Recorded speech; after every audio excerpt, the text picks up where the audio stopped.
ہم وہی کہیں گے جو ہمارا دین ہم کو بتاتا ہے، عمل کرو تو تمہارا بھلا ہے۔ بسم اللہ الرحمن الرحیم ومن اہل الکتاب من ان تأمنه بقنطار یؤدہ الیک ومنهم من ان تأمنه بدینار لا یؤدہ الیک الا ما دمت علیہ قائما ذلك بأنهم قالوا ليس علينا في الأميين سبيل ويقولون على الله الكذب وهم يعلمون بلى من أوفى بعهده واتقى فإن الله يحب المتقين۔ اور اہل کتاب میں کوئی ایسا ہے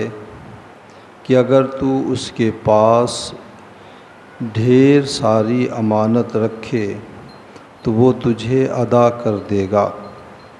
وَمِنْهُمْ مَنْ إِنْ تَأْمَنْهُ بِدِینار، اور کوئی ایسا ہے کہ اگر ایک اشرفی اس کے پاس امانت رکھے لا یؤدہ الیک، تو وہ تجھے واپس نہ لوٹائے، الا ما دمت علیہ قائما، مگر جب تک تو اس کے سر پر کھڑے نہ رہو۔ ذالک بانہم قالوا لیس علینا فی الامیین سبیل، اور ان کا یہ طریقہ اس لیے ہے کہ وہ کہتے ہیں کہ ان پڑھوں کے معاملے میں ہم پر کوئی مواخذہ نہیں۔ وَيَقُولُونَ عَلَى اللَّهِ الْكَذِبَ وَهُمْ يَعْلَمُونَ، اور وہ اللہ پر جان بوجھ کر جھوٹ باندھتے ہیں۔ بلا من اوفا بعہدہ واتقى فإن اللہ یحب المتقین، ہاں کیوں نہیں، جس نے اپنا عہد و پیمان پورا کیا اور پرہیزگاری اختیار کی، وہ بے شک پرہیزگار اللہ تبارک و تعالیٰ کو پسند ہیں۔ ایک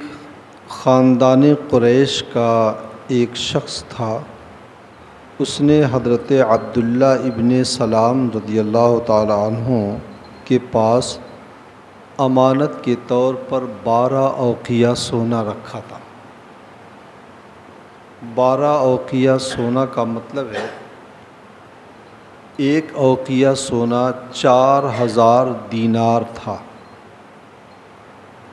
تو 12 اوقیہ سونا کا مطلب کہ 48,000 دینار اس نے امانت کے طور پر رکھا تھا، اور اگر اس کی قیمت نکالی جائے تو اس وقت کروڑوں میں جائے گی۔ حضرت عبداللہ ابن سلام رضی اللہ تعالیٰ عنہ یہ علماء یہود میں سے تھے اور یہودیوں کے بڑے عالم شمار کیے جاتے تھے۔ یہ فرماتے ہیں جب اللہ کے رسول صلی اللہ علیہ وسلم کو میں نے پہلی مرتبہ دیکھا مدینہ طیبہ میں، تو کہتے ہیں فعرفت ان وجہہ لیس بوجہ کذاب، تو میں پہچان گیا کہ یہ چہرہ کسی جھوٹے شخص کا نہیں ہو سکتا ہے۔ یعنی کہنے کا یہ مطلب تھا کہ اللہ کے رسول صلی اللہ علیہ وسلم نے جو نبوت کا اعلان فرمایا ہے وہ اپنے اس دعوی نبوت میں سچے ہیں، اور حضور صلی اللہ علیہ وسلم اللہ کے آخری اور سچے رسول ہیں۔ حضرت نبی اکرم صلی اللہ علیہ وسلم پر اسلام لے کر کے یہ آئے تھے، تو جس وقت اس قریشی نے حضرت عبداللہ ابن سلام کے پاس یہ سونا رکھا تھا امانت کے طور پر، اس وقت وہ مسلمان نہیں ہوئے تھے۔ پھر جب اس کو ضرورت پیش آئی تو اس نے وہ مال مانگا، تو حضرت عبداللہ ابن سلام نے پورا مال اسے دے دیا۔ تو یہ آیت کریمہ نازل ہوئی وَمِنْ أَهْلِ الْكِتَابِ مَنْ إِنْ تَأْمَنْهُ بِقِنْطَارٍ يُؤَدِّهِ إِلَيْكَ، اور یہ حضرت عبداللہ ابن سلام رضی اللہ تعالیٰ عنہ کی تعریف میں، اور اللہ تبارک و تعالیٰ نے ان کے اس عمل کی تحسین فرمائی۔ اس کا مطلب یہ ہے کہ امانت داری ایک ایسا وصف ہے بندے مومن کے اندر، بلکہ انسان کے اندر، کہ اگر وہ غیر مومن کے اندر بھی یہ صفت پائی جائے تو وہ بھی جو ہے تعریف کے قابل ہے،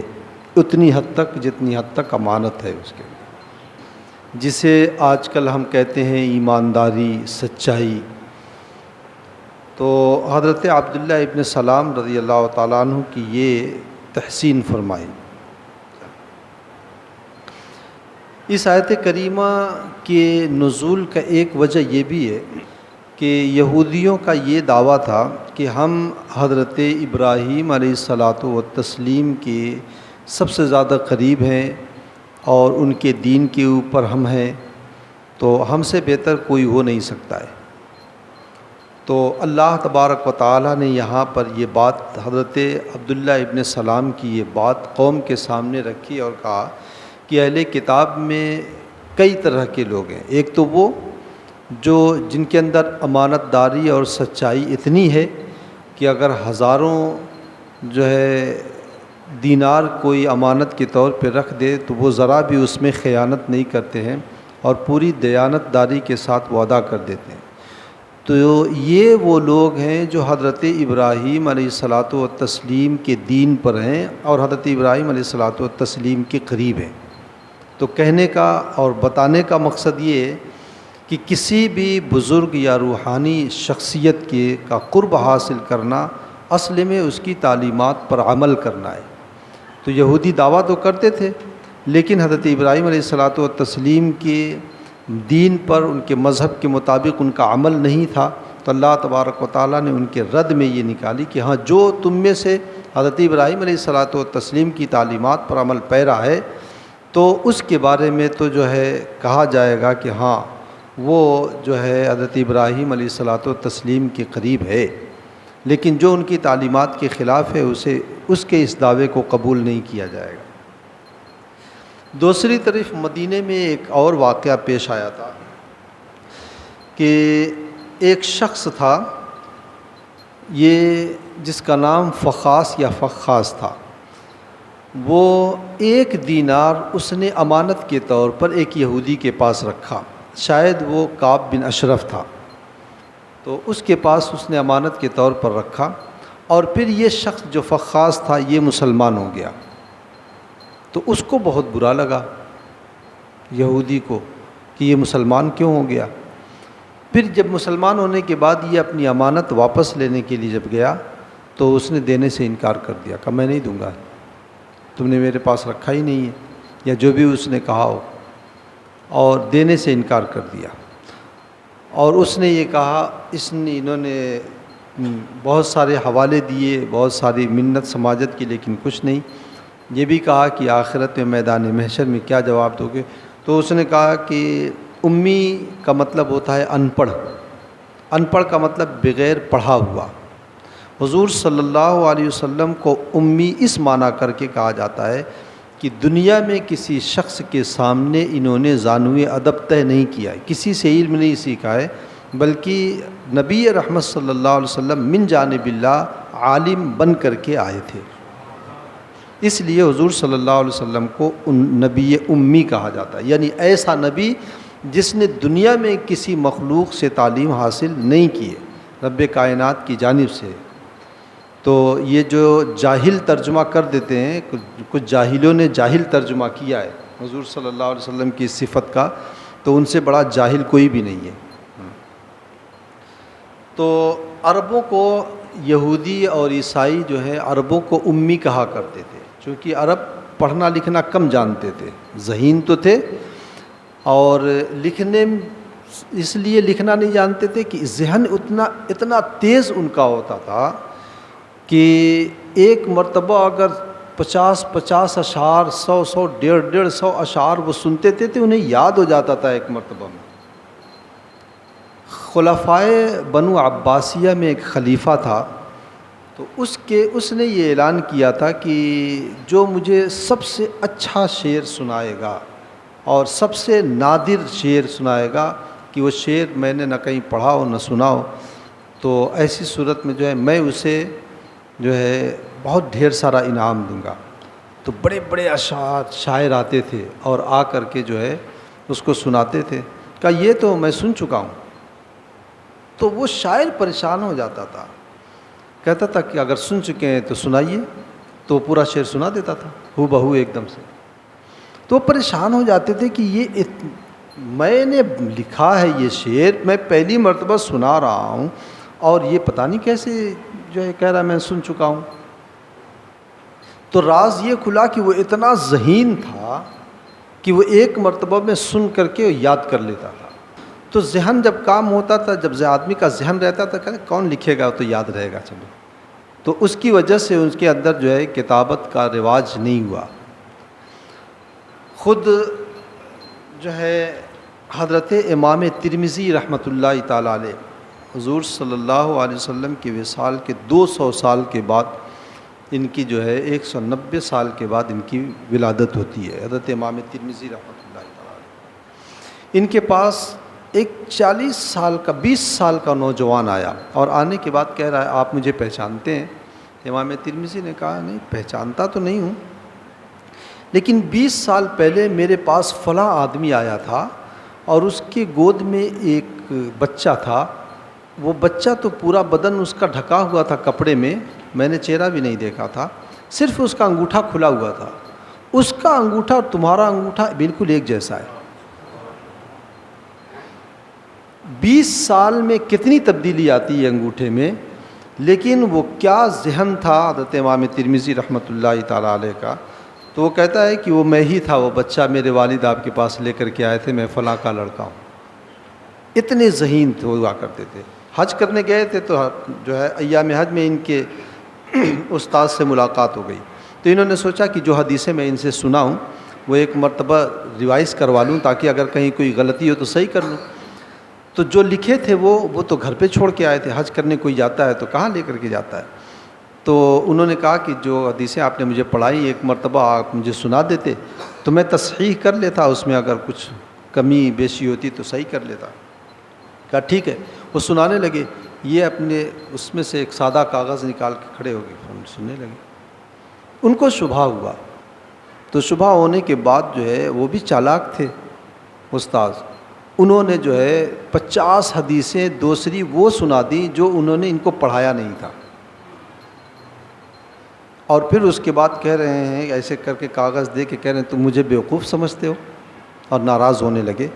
تو امام ترمذی نے کہا حضور آپ نے مجھے جو حدیثیں پڑھائی ہیں وہ یاد ہیں، یہ میں بس یوں ہی لے کر کے کھڑا ہو گیا تھا کہ کہیں آپ کو کچھ تکلیف نہ ہو، اور آپ نے اس میں جو 50 حدیثیں ابھی الگ سے سنائی ہیں وہ ابھی میں سنائے دیتا ہوں۔ اتنی زبردست جو ہے قوت حفظ تھا ان کا عربوں کا، اس لیے جو ہے عربوں میں لکھنے کا رواج نہیں تھا، تو اور پڑھنے وغیرہ کا بھی رواج نہیں تھا، صاحب زبان تھے، تو اس لیے وہ یہ یہودی ان کو امی کہا کرتے تھے، تو وہ تو توہین کے طور پہ کہا کرتے تھے، لیکن جو ہے ان کے اندر یہ ایک بہت بڑی خوبی تھی۔ آج بھی عربوں کا جو ہے حافظہ بہت مضبوط ہے۔ میں مصر میں پڑھتا تھا، میرا ایک ساتھی تھا ولید نام کا،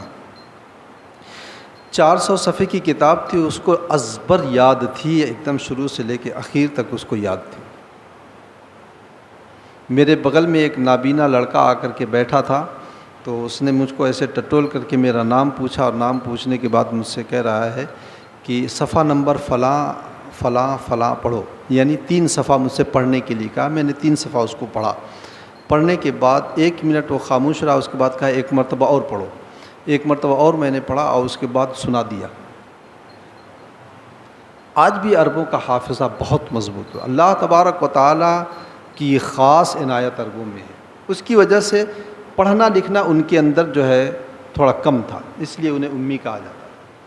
تو وہ انہیں گرا ہوا سمجھتے تھے، یہودی اور عیسائی جو ہیں انہیں گرا ہوا سمجھتے تھے، اور اپنے آپ کو بہت مہذب تعلیم یافتہ سمجھا کرتے تھے۔ تو اس کی وجہ سے اس نے کہا کہ لیس علینا فی الامیین سبیل، جاہلوں کے حوالے سے میدان محشر میں ہم سے کچھ بھی مواخذہ نہیں ہوگا۔ تب اس وقت یہ آیت کریمہ نازل ہوئی، اور ان دونوں آیت کریمہ کا مفاد یہ کہ امانت داری ایک ایسی صفت ہے جو بہرحال ایک انسان کے اندر ہونی چاہیے، وہ چاہے جائے کہ مومن کے بارے میں تو ہے کہ مومن امانت دار ہی ہوگا۔ یہ امانت داری چاہے مال میں ہو، چاہے علم میں ہو، اخلاق میں ہو، کسی بھی چیز میں ہو، یہ امانت داری مومن کا وصف ہے، اور ایسا وصف ہے جو اس سے جدا نہیں ہونا چاہیے۔ حضور صلی اللہ علیہ وسلم جب ہجرت کر کے مدینہ طیبہ تشریف لے کر کے آ رہے تھے تو حضرت علی کو انہوں نے کچھ امانتیں دی تھی اور کہا تھا کہ یہ فلاں فلاں کی امانت ہے، یہ امانت انہیں لوٹا دینا۔ اللہ کے رسول صلی اللہ علیہ وسلم یعنی امانت چاہے جس کی ہو، چاہے مومن کی ہو یا کافر کی ہو، اس میں خیانت جائز نہیں ہے۔ کافر بھی اگر کسی مسلمان کے پاس امانت رکھے تو وہ امانت میں خیانت جائز نہیں ہے۔ تو ان کی تردید میں یہ آیت کریمہ نازل ہوئی کہ حضرت ابراہیم علیہ الصلاۃ والتسلیم تو بڑے امین تھے، علمی اعتبار سے بھی، عملی اعتبار، ہر اعتبار سے امین تھے، تو حضرت ابراہیم علیہ الصلاۃ والتسلیم کے قریب تم کیسے ہو سکتے ہو کہ جو ہے 1 دینار کے لیے جو ہے تمہارے لالچ میں پڑ جاتے ہو اور امانت میں خیانت کر بیٹھتے ہو؟ اور جو حضرت ابراہیم علیہ الصلاۃ والتسلیم کی تعلیمات پر عمل پیرا ہیں وہ دیکھ لو حضرت عبداللہ ابن سلام کو، کہ حضرت عبداللہ ابن سلام نے جو ہے 48,000 دینار اٹھا کر کے جو ہے امانت واپس کر دیا تھا۔ فرمایا وَمِنْ أَهْلِ الْكِتَابِ، اہل کتاب میں کچھ وہ لوگ ہیں من ان تأمن ہو بقنطار، قنطار کہتے ہیں بہت سارا، ڈھیر سارا مال، کہ اگر تم ان کو امین بناؤ بقنطارین، بہت سارے مال کا، یؤدیہ الیک، تو وقت پر وہ تمہیں لوٹا دیں گے، یعنی ان کے اندر امانت داری۔ یہ وہ لوگ ہیں جو حضرت ابراہیم علیہ الصلاۃ والتسلیم کے قریب ہیں روحانی اعتبار سے۔ وَمِنْهُمْ مَنْ إِنْ تَأْمَنُوا، اور کچھ وہ لوگ ہیں ان تأمن ہو بدینارین، اگر 1 دینار بھی امانت کے طور پر ان کے پاس رکھ دو، لا یؤدی الیک، تو وہ دینے والے نہیں، مگر کیسے؟ الا ما دمت علیہ قائمہ، مگر جب کہ ان کی چوکھٹ کھن ڈالو، کہتے ہیں نا چوکھٹیا کھن دیا ہے، بار بار جب کوئی تقاضے کے لیے آتا ہے تو کہتے ہیں چوکھٹیا کھن ڈالا ہے، کھود ڈالا ہے چوکھٹ، تو اسی صورت میں وہ دے گا الا ما دمت علیہ قائمہ، جب تم سر پر سوار ہو جاؤ ایک دم اس کے، تب جا کر کے وہ ملے گا۔ آج بھی ہمارے معاشرے میں ایسا ہوتا ہے، کسی کو قرض دے دے تو قرض نہیں ملتا ہے، امانت اگر کسی کے پاس رکھ دو تو وہ یا تو امین ہی غائب ہو جاتا ہے یا امانت غائب ہو جاتی ہے، دونوں میں سے کوئی ایک غائب ہو جاتا ہے، اکثر تو امین غائب ہو جاتے ہیں، تو امین جب غائب ہو گیا تو امانت بھی غائب ہو گئی۔ تو ان لوگوں کو اس سے درس عبرت لینا چاہیے، مسلمان کی صفت ہے ہی نہیں، یہ مسلمان کی صفت ہے ہی نہیں۔ اچھا، یہ امانت صرف ایسا نہیں کہ مال میں، بلکہ علم میں بھی یہ امانت ہوگی۔ جیسے عالم اگر مسئلہ جانتا ہے اور اس سے پوچھا گیا اور اس نے مسئلہ نہیں بتایا تو یہ علم میں خیانت ہے، بلکہ حدیث پاک میں اللہ کے رسول صلی اللہ علیہ وسلم نے فرمایا ہے کہ جو شخص حق بات اور حق مسئلہ نہ بتائے، جانتے ہوئے نہ بتائے، تو اللہ کے رسول فرماتے ہیں وہ گونگا شیطان ہے، اس کو گونگا شیطان، عالم دین ہے، اس کو اللہ کے رسول فرماتے ہیں کہ وہ گونگا شیطان ہے۔ اسی لیے اللہ کے رسول صلی اللہ علیہ وسلم کے ایک صحابی ہیں، حضرت معاذ ابن جبل یا حضرت ابو سعید خدری، دونوں میں سے کوئی ایک راوی ہیں اس حدیث کے، کہتے ہیں اللہ کے رسول صلی اللہ علیہ وسلم نے ہم سے بیعت لیا، یعنی عہد و پیمان ہم سے لیا۔ کس بات پر عہد و پیمان لیا؟ بہت ساری باتوں پر عہد و پیمان لیا کہ جو ہمارا امیر ہوگا ہم اس کی اطاعت کریں گے، اللہ کے رسول صلی اللہ علیہ وسلم یا جو امیر وقت ہوگا وہ جس کو بھی جس عہدے پر بٹھا دے گا ہم اسے تسلیم کر لیں گے، وہ چاہے ہم سے چھوٹا ہی کیوں نہ ہو، کہ یہ ہم نہیں سوچیں گے کہ ہاں میں تو اس سے بڑا ہوں، مال بھی میرے پاس زیادہ ہے، عزت بھی میری زیادہ ہے، مجھے یہ عہدہ ملنا چاہیے تھا۔ آج کل ایسا ہوتا ہے نا، اللہ کے رسول صلی اللہ علیہ وسلم نے صحابہ سے یہ عہد و پیمان لیا اور عملی طور پر یہ طرز عمل اپنایا اور صحابہ نے اس کے اوپر عمل کیا۔ غزوہ تبوک کے بعد حضور صلی اللہ علیہ وسلم کی جب طبیعت ناساز تھی، جو آپ مرض الموت میں تھے، تو اس وقت اللہ کے رسول صلی اللہ علیہ وسلم نے ایک لشکر تیار کیا اور لشکر کو رومیوں سے جنگ کے لیے لشکر بھیجا تھا، اور اس لشکر کے جو سپہ سالار تھے حضرت اسامہ بن زید تھے، حضرت زید ابن حارثہ کے بیٹے حضرت اسامہ، حضور صلی اللہ علیہ وسلم کے آزاد کردہ غلام، اور اس غلام کے بیٹے حضرت اسامہ۔ عمر زیادہ نہیں تھی، میرا اندازہ ہے کہ 20-22 سال کی عمر شریف رہی ہوگی حضرت اسامہ کی۔ ان کو امیر لشکر بنایا تھا، اور اس لشکر میں حضرت ابوبکر صدیق رضی اللہ تعالیٰ عنہ عام سپاہی کی حیثیت سے تھے، لیکن کسی نے کوئی اعتراض نہیں کیا۔ تو یہ جو اطاعت، امیر کی اطاعت کا جو تصور اسلام میں اللہ کے رسول نے پیش کیا ہے، یہ وہ چیز ہے کہ بڑے سے بڑا فتنہ ختم ہو جائے گا۔ آج اگر کوئی فیصلہ کر دیا جائے، شریعت کی روشنی میں ہی فیصلہ کیوں نہ ہو، آدمی کے خلاف فیصلہ جائے گا تو وہ ٹھنک کے اٹھ جاتا ہے کہ میں نہیں مانوں گا اس بات کو، یہ کیسے، ایسا کیسے ہو سکتا ہے، میرے سامنے وہ پیدا ہوا ہے، وہ اتنا بڑا ہے، کچھ بھی نہیں ہے، نہ مالی اعتبار سے اس کی کوئی حیثیت، یہ کیسے ہو سکتا ہے۔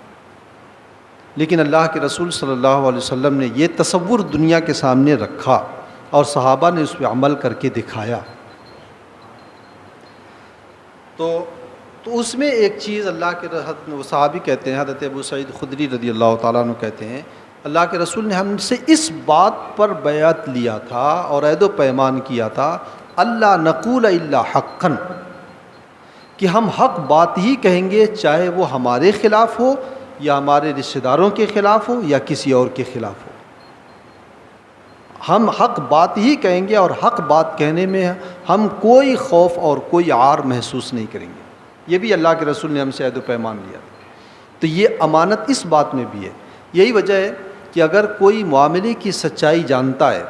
اور معاملے کی سچائی نہ بتانے پر کسی کے ساتھ ظلم ہو جائے اور وہ جان بوجھ کر کے نہیں بتا رہا ہے، خیانت کر رہا ہے وہ، کیونکہ ظلم ہونے میں وہ ساتھ دے رہا ہے۔ یہی وجہ ہے کہ مسئلہ اگر ایمان و کفر کا آ جائے، ایمان و کفر کا مسئلہ آ جائے کسی شخص کے بارے میں، مثلا کسی شخص نے تنہائی میں یا دو آدمی کے سامنے اس نے کفر بک دیا، دنیا نہیں جانتی ہے، دنیا اس کے ساتھ اسلامی معاملات کر رہی ہے، وہ جان رہے ہیں کہ اس نے کفر بکا ہے، اس کے باوجود وہ نہیں بول رہے ہیں، کیا ارے اس کا معاملہ اس کے ساتھ ہے، ہمارا کیا جاتا ہے، وہ جانے، اس کا کام جانے، کیا کہ ہم دامن چھڑا لیتے ہیں۔ لیکن شریعت کا فیصلہ یہ ہے کہ ایسے معاملے میں بلا طلب گواہی دینا فرض ہے۔ ویسے عام معاملات میں بغیر گواہی طلب کیے ہوئے جب تک گواہی مانگی نہ جائے نہ دی جائے، لیکن جب کفر و اسلام کا معاملہ آ جائے تو بلا طلب گواہی دینا فرض ہے۔ تو ایسے بہت ساری باتیں ہوتی ہیں، ارے چھوڑو جانے دو، کہاں جاؤ گے، فتنہ ہوگا، فلاں ہوگا، ٹھکاں ہوگا۔ تو یہ بھی ایک طرح کی خیانت ہے، حق بات چھپا لے جانا اور خاموش رہ جانا، اور اسی طریقے سے ایسی بات جس کی وجہ سے جو ہے فتنہ جو ہے دب جائے۔ آپ جانتے ہیں کہ میں اگر یہ بات بتا دوں گا تو فتنہ دب جائے گا، لیکن اس کے باوجود وہ نہیں بتا رہا ہے، کیونکہ جس کے خلاف وہ بات ہے وہ یا تو اس کا دوست ہے یا اس کا بھائی ہے یا اس کا باپ ہے یا رشتہ دار ہے کوئی، تو اپنے اس رشتہ داری کی حمایت میں جو ہے یا دوستی کی حمایت میں وہ حق بات کو چھپا لے جاتا ہے۔ تو یہ بھی جو ہے ایک طرح کی خیانت ہی ہے۔ تو یہ خیانت جو ہے اسلام نے کسی بھی طریقے سے اس کی اجازت نہیں دیا ہے۔ ذالک بانہم قالوا لیس علینا، اور وہ اس لیے، یعنی یہودی ایسا اس لیے کہا کرتے تھے کہ ان کا یہ نظریہ تھا کہ لیس علینا فی الامیین سبیل، کہ ہمارے خلاف امیوں یعنی جاہلوں کے بارے میں کوئی مواخذہ ہم سے نہیں کیا جائے گا۔ تو یہ بات تو ایسی ہے نا جیسے گویا انہوں نے رب تبارک و تعالیٰ سے کوئی عہد و پیمان لے رکھا ہو، تبھی تو وہ ایسا کہہ رہے ہیں۔ تو اللہ رب العزت نے اس کی تردید کرتے ہوئے فرمایا وَيَقُولُونَ عَلَى اللَّهِ الْكَذِبَ وَهُمْ يَعْلَمُونَ، جان بوجھ کر کے اللہ پر جھوٹ باندھتے ہیں۔ اللہ رب العزت نے تو ایسی کوئی آیت نہیں اتاری یا ایسا کوئی حکم نہیں اتارا کہ کسی کا کسی کے خلاف کوئی مواخذہ نہیں ہوگا، محشر میں تو سب کا، ہر ایک کا مواخذہ ہوگا۔ اللہ کے رسول صلی اللہ علیہ وسلم نے فرمایا ہے کہ اگر پوچھ گچھ ہو گئی، تفتیش جسے کہا جاتا ہے، تو کوئی بچ نہیں سکتا ہے۔ قرآن پاک میں اللہ تبارک و تعالیٰ نے فرمایا لَتُسْأَلُنَّ يَوْمَئِذٍ عَنِ النَّعِيمِ، ہر ایک نعمت کے بارے میں تم سے ضرور پوچھا جائے گا۔ اللہ کے رسول نے ایک حدیث میں فرمایا ہے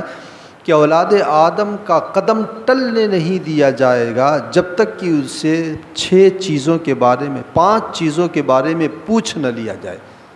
سب پوچھا جائے گا، اس کی زندگی کے بارے میں، اس نے وہ زندگی کیسے گزاری، اور مال کے بارے میں کیسا مال کمایا، جائز طریقے سے ناجائز طریقے سے، کہاں خرچ کیا، جائز جگہ پہ خرچ کیا ناجائز جگہ پہ خرچ کیا، جائز طریقے سے خرچ کیا یا ناجائز طریقے سے خرچ کیا، نعمتوں کے بارے میں پوچھا جائے گا، اس کی جو عمر ہوگی عمر کے بارے میں پوچھا جائے گا، یہ جو عمر ہم نے دیا، جوانی دیا، بڑھاپا دیا، اتنے اوقات دیے، ان کو تم نے جو ہے عبادات میں گزارے یا گڑی نکڑوں پہ کھڑے ہو کر کے واٹس ایپ میں گزارے، یہ سب پوچھا جائے گا۔ اور پھر علم کے بارے میں پوچھا جائے گا، جتنا علم تم نے سیکھا اس پر عمل کیا کہ نہیں کیا۔ تو ان 5 چیزوں میں ہماری زندگی کے ہر تمام شعبے آ جاتے ہیں، تو کوئی جو ہے روح رعایت نہیں ہوگی وہاں پر۔ تو اگر کوئی یہ کہتا ہے کہ ہم سے مواخذہ نہیں ہوگا تو اللہ تبارک و تعالیٰ پر گویا وہ افترا کر رہا ہے اور جھوٹ باندھ رہا ہے۔ بلا من اوفی بعہدہ، ہاں جو اللہ اپنا عہد و پیمان جس نے پورا کیا، واتقی پرہیزگاری اختیار کی، فإن اللہ یحب المتقین، تو اللہ تبارک و تعالیٰ پرہیزگاروں کو پسند فرماتا ہے۔ یعنی اللہ تبارک و تعالیٰ سے رسول اکرم صلی اللہ علیہ وسلم سے کیا ہوا عہد و پیمان پورا کرے۔ کیا ہوا عہد و پیمان کا مطلب بندہ مومن اللہ کے علاوہ کسی اور کی عبادت نہ کرے، اس کے تمام اوامر و نواہی پر عمل کرے، جو اس نے حکم دیا ہے اس پر عمل کرے، جس سے منع کیا ہے اس سے رکے، فرائض و واجبات پر عمل کرے، اور جو ہے مشکوک مشتبہ چیزوں سے وہ بچے، تو اللہ تبارک و تعالیٰ ایسے لوگوں کو پسند فرماتا ہے۔ اللہ تعالیٰ ہم تمام لوگوں کو تقوی شعار زندگی کی توفیق عطا فرمائے۔ اللہم صلی علی سیدنا شفیعنا نبینا مولانا محمد مبارک وسلم، صلاۃ و سلام علیک سیدی یا رسول اللہ صلی اللہ علیہ وسلم۔ اللہم ربنا تقبل منا انک انت السمیع العلیم وتب علینا انک انت التواب الرحیم، وصلی اللہ تعالی علی خیر خلقہ ونور عرشہ وقاسم رزقہ محمد وعلی آلہ واصحابہ اجمعین برحمتک یا ارحم الراحمین۔